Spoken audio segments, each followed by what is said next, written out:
రవాణాకు సిద్ధంగా ఉంచిన 460 కిలోల 32 ఎర్రచందనం దుంగలను స్వాధీనం పరుచుకున్న ఉదయగిరి పోలీసులు. వీటి విలువ సుమారు బహిరంగ మార్కెట్లో 20 లక్షలకు పైగా ఉంటుందని అంచనా.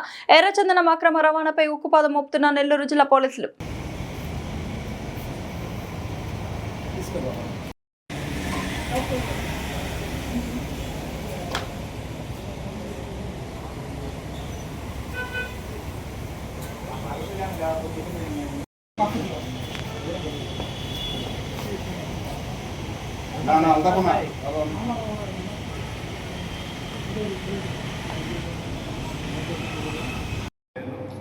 మా ఉదయగిరి ఎస్ఐ గారు ఇంద్రసేనారెడ్డి గారు, ఉదయగిరి సెట్టు సేనయ్య, మేము ఈరోజు ఉదయగిరి పోలీస్ స్టేషన్కి సంబంధించి గత నెల 20వ తారీఖున ఉదయగిరి మండలం ఆర్లపడియ ప్రాంతంలో ఉదయాన్నే ఒక 30 లాక్స్ అశోక్ లైలాండ్ కోస్ట్ వెహికల్లో అక్రమంగా ఆర్లపడియ ఫారెస్ట్ ఏరియా నుంచి ఆ చెట్లను నరికి ఆ దొంగలను అక్రమ రవాణా చేయబోతూ ఉండగా మాకు రాబడిన సమాచారం మేరకు వాటిని పట్టుకొని కేసు రిజిస్టర్ చేయడం జరిగింది.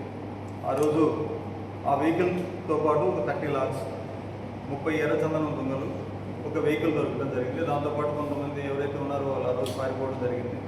దానికి సంబంధించి క్రైమ్ నంబర్ 6/2025గా ఉదయగిరి పోలీస్ స్టేషన్లో కేసు నమోదు పరుచుకొని అప్పటి నుంచి